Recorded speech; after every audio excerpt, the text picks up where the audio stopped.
Shalom kepada semua jemaat Tuhan. Kita bersyukur hari ini kita masih boleh merenungkan firman Tuhan bersama yang akan menjadi kekuatan iman kita untuk kita berhadapan dengan kesukaran hidup. Saudara, marilah kita sediakan hati dan pikiran kita untuk menerima makanan rohani hari ini. Sebelum itu, mari kita berdoa. Saya pimpin kita di dalam doa. Bapa kami yang di surga, Bapa yang baik, Bapa yang mengasihi kami bersyukur untuk hari ini kami masih boleh merenungkan firman Tuhan bersama yang menjadi kekuatan rohani kami. Bapa, bantulah kami dengan hikmat Roh Kudus-Mu supaya kami boleh memahami akan apa yang kami akan belajar pada pagi hari ini.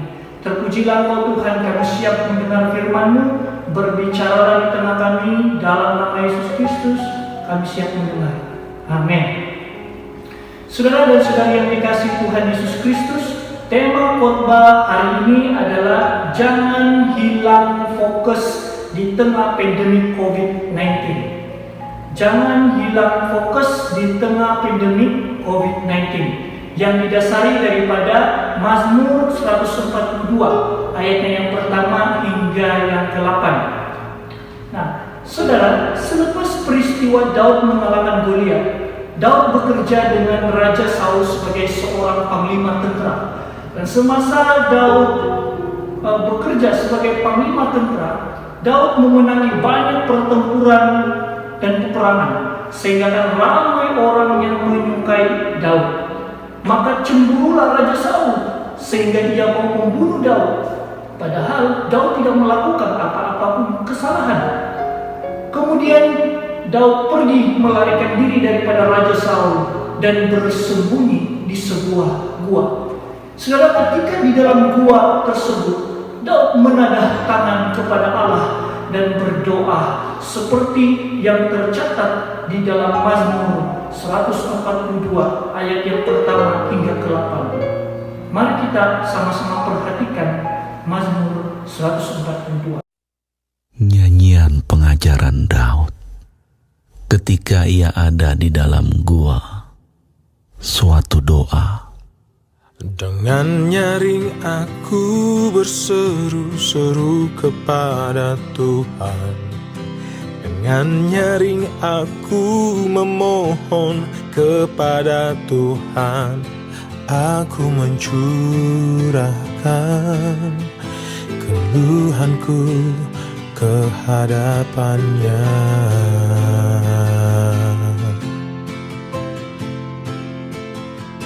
Kesesakanku beritahukan ke hadapan-Nya.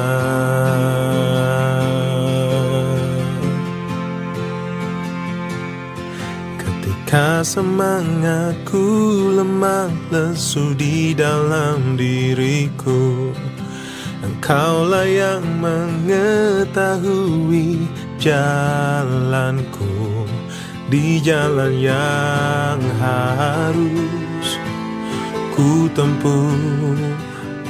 Dengan sembunyi mereka memasang jerat terhadap aku.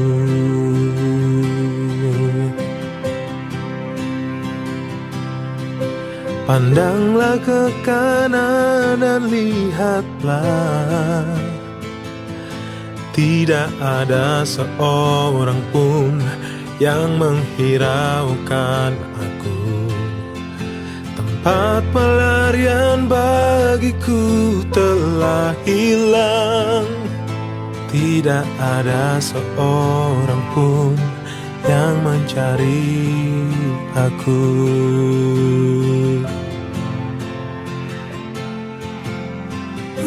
Aku berseru-seru kepadamu, ya Tuhan.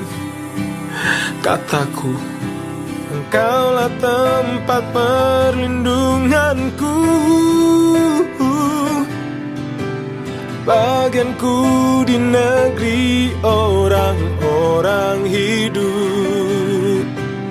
Perhatikanlah teriakku, sebab aku telah menjadi sangat lama.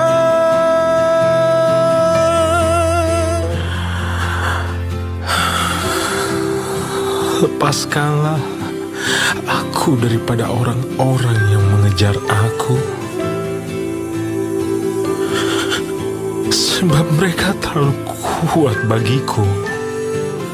Keluarkanlah aku dari dalam penjara untuk memuji nama-Mu. Orang-orang benar akan mengelilingi aku apabila Engkau berbuat baik kepadaku.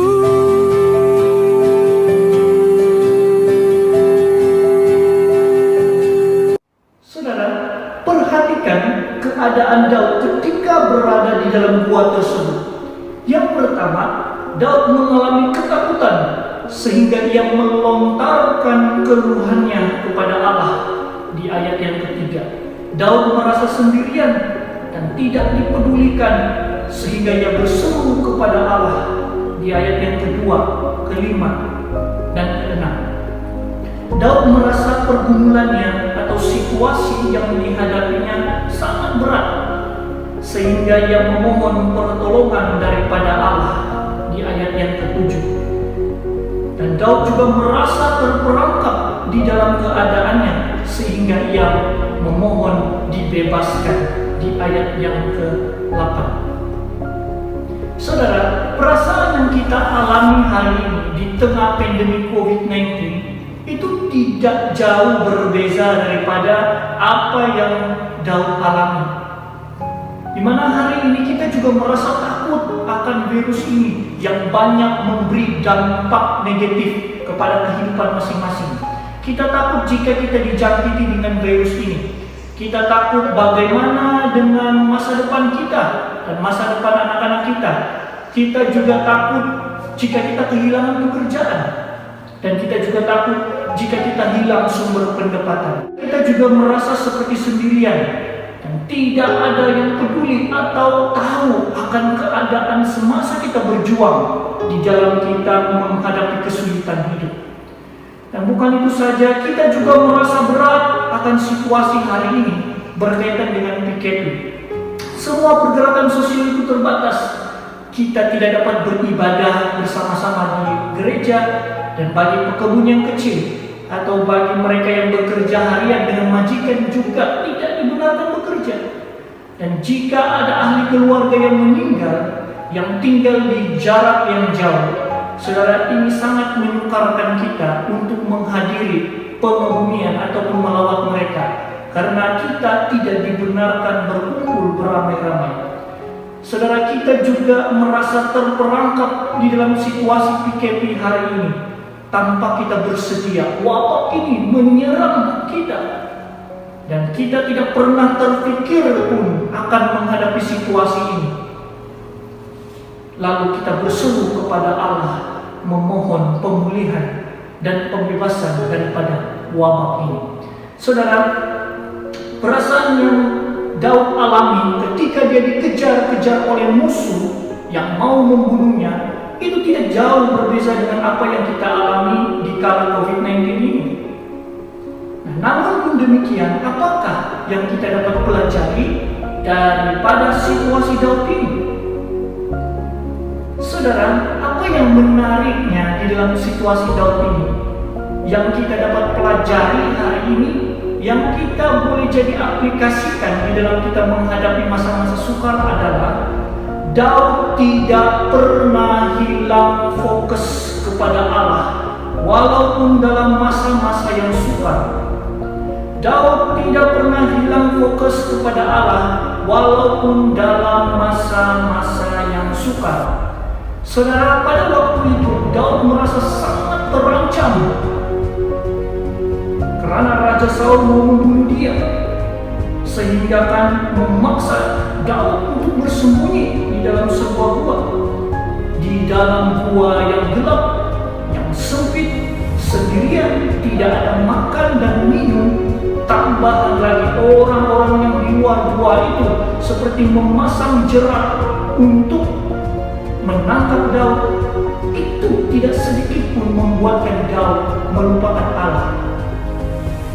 pun hilang fokus kepada Allah. Saudara, Daud bersembunyi di dalam gua itu bukan bermaksud dia tidak melakukan apa-apa. Daud bersembunyi di dalam gua tetapi bukan tanpa berbuat apa-apa. Saudara, dalam keadaan sepertinya Daud terkurung di dalam gua tersebut, Daud tidak hanya berdiam diri dan terus menerus bimbang dan mengasihani dirinya. Daud juga tidak fokus tentang soal apa yang dia harus makan, apa yang dia akan minum di dalam gua tersebut. Dan Daud juga tidak fokus bagaimana masa depannya nanti. Tetapi Daud fokus hanya kepada Allah. Pikiran Daud hanya kepada Allah. Tujuan Daud hanya kepada Allah saja. Sebab itu saudara, Daud menadah tangan kepada Allah dan berdoa kepada Dia. Saudara, bagi Daud, doa adalah satu kekuatan. Doa adalah tempat penyelesaian masalah. Bagi Daud, doa itu dapat memberikan ketenangan di dalam hati. Saudara, Daud tetap menyembah Allah walaupun di dalam gua tersebut. Pengalaman kemenangan Daud mengalahkan Goliat itu menunjukkan dan membuktikan bahwa Daud sungguh-sungguh kenal siapa Allah yang dia percaya itu. Sebab itu Daud selalu memandang dan berseru hanya kepada Allah sahaja yang menjadi sumber pertolongan, penghiburan, dan perlindungannya. Saudara yang dikasihi dalam Tuhan Yesus Kristus, dalam keadaan kita hari ini yang terkurung di dalam rumah, jangan sampai kita hilang fokus kepada Allah. Jangan biarkan pergumulan dunia dan juga kesulitan-kesulitan di dalam rumah sendiri yang kita hadapi setiap hari itu membuatkan kita hilang fokus kepada Allah. Sebaliknya saudara, buatlah sesuatu di dalam keadaan Anda terkurung di dalam rumah. Keadaan kita hari ini itu jauh lebih baik daripada Daud. Kita terkurung di dalam rumah, tetapi Daud seolah-olah terkurung di dalam sebuah gua, di mana di dalam gua itu saudara bukanlah tempat yang menyenangkan dan selesa, tetapi saudara di tempat dan masa-masa yang kurang menyenangkanlah Daud memilih mencari Allah. Daud memilih untuk menyembah Allah, dan Daud memilih untuk berdoa kepada Allah. Saudara, bagaimanakah dengan keadaan Anda? Kita terkurung dalam rumah yang cukup selesa. Ya, kita punya kerusi untuk kita boleh duduk. Kita punya bantal, kita punya tilam untuk kita boleh membaringkan diri. Kita punya makanan dan minuman yang kita boleh nikmati. Kita juga punya TV dan juga smartphone yang kita boleh jadikan itu sebagai hiburan. Tetapi saudara, jangan sampai keselesaan kita di dalam rumah itu membuatkan kita lalai di dalam memperhatikan soal kehidupan kerohanian. Oleh sebab itu saudara, di dalam keadaan kita hari ini yang selesa di dalam rumah, marilah saudara kita sediakan waktu setiap hari mencari wajah Allah. Bukan sahaja hari Minggu, tetapi setiap hari melalui membaca firman Tuhan, berdoa, dan memuji-muji Allah. Saudara, semasa PKP ini kita ada banyak waktu untuk Tuhan. Jadi jika kita tidak gunakan kesempatan yang sebaiknya, maka kita adalah orang yang paling rugi.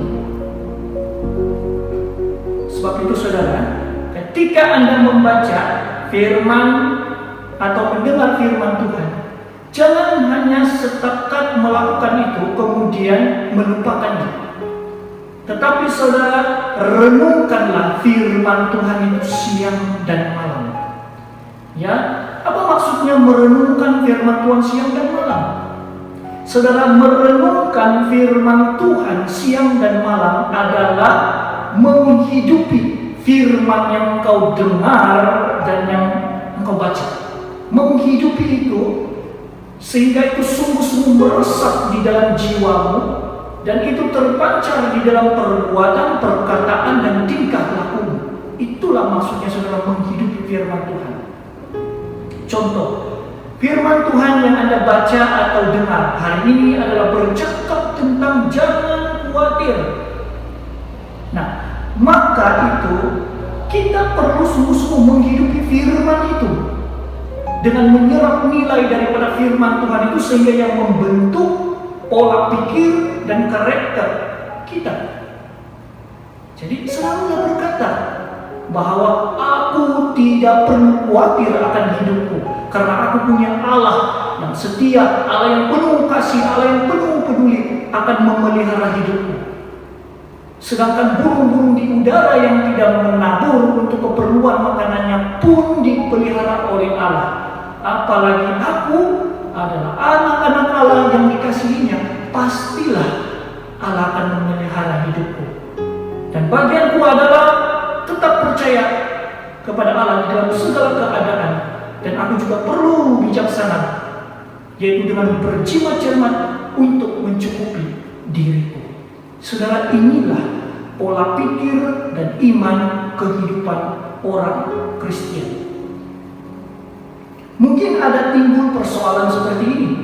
Merenungkan firman Tuhan itu dapat menyelesaikan masalahkah? Atau merenungkan firman Tuhan itu dapat menyelesaikan hutang? Apakah kesengsaraan akan berhenti? Apakah ekonomi akan pulih? Bagaimana dengan masa depanmu dan masa depan keluargamu? Apakah terjamin? Saudara dan saudari yang dikasihi Tuhan Yesus Kristus, firman Tuhan bukanlah mantra yang kita ucapkan lalu selesai semua masalah dunia dan masalah pribadi. Tetapi saudara, firman Tuhan adalah benih iman yang akan memberikan kita kekuatan, hikmat, dan penghiburan di dalam kita menjalani kehidupan masa-masa yang sukar. Firman Tuhan bukanlah mantra yang diucap lalu semua selesai masalah. Tetapi saudara ingat, firman Tuhan adalah benih iman yang akan memberikan kita kekuatan, hikmat, dan penghiburan di dalam kita menjalani kehidupan yang sulit dan pahit ini. Oleh itu saudara, kita sangat-sangat memerlukan firman Tuhan setiap hari. Oleh itu hidupilah firman Tuhan itu saudara. Alangkah indahnya jika jiwa kita ini kaya dengan kebenaran firman Tuhan. Firman Tuhan ini akan menolong kita untuk berjalan di dalam liku-liku hidup ini. Karena firman Tuhan itu berkuasa, saudara. Alamilah firman Tuhan itu. Jadi saudara, firman Tuhan itu begitu penting di dalam hidup kita.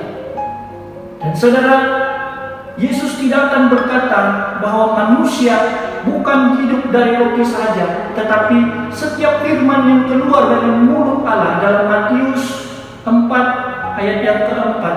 Jika firman Tuhan itu tidak penting, karena firman Tuhan itu penting dan menjadi keperluan kehidupan manusia lah, Yesus berkata demikian. Oleh sebab itu saudara, marilah kita ambil komitmen untuk belajar hari ini, merenungkan firman Tuhan siang dan malam, menghidupi firman Tuhan. Karena firman Tuhan itu akan menjadi kekuatan dan hikmat serta penghiburan di dalam kita menjalani kehidupan hari ini. Selain daripada itu saudara, ketika Anda berdoa, jangan berdoa untuk kepentingan diri sendiri saja, tetapi berdoalah secara holistik atau secara menyeluruh.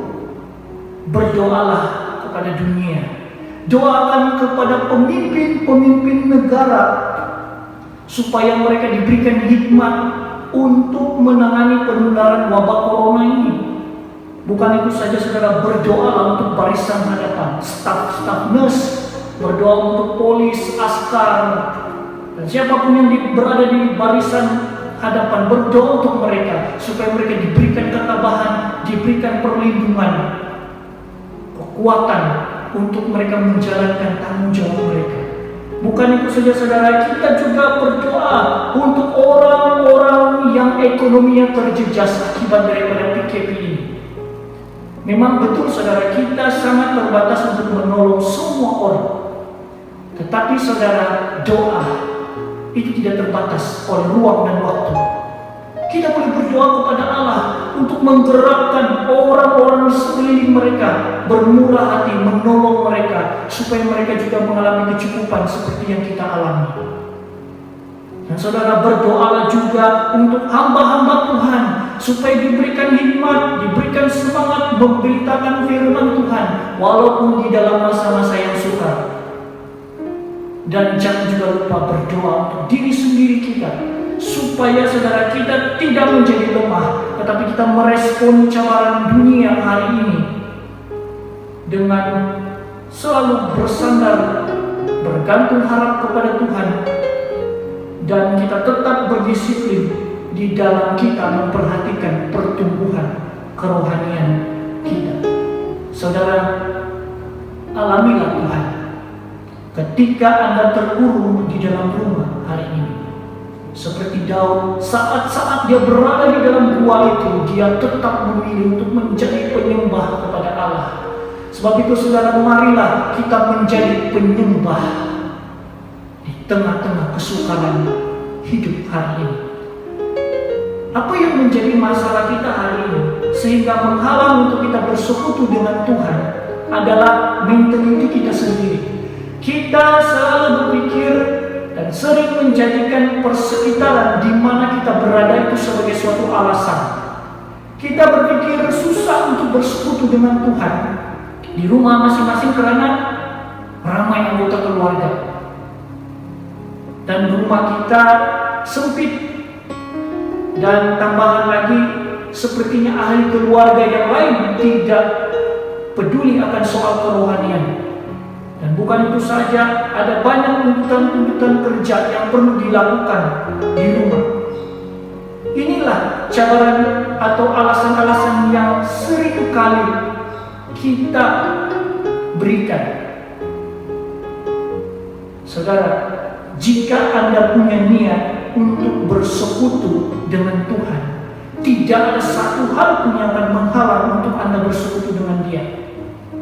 Contoh, orang yang berniat untuk mencari uang, dia akan mati-matian bekerja, dan kalau perlu bangun subuh atau kalau perlu harus bekerja 24 jam pun dia akan sanggup, hanya semata-mata mencari keuangan yang lebih untuk suatu keperluan.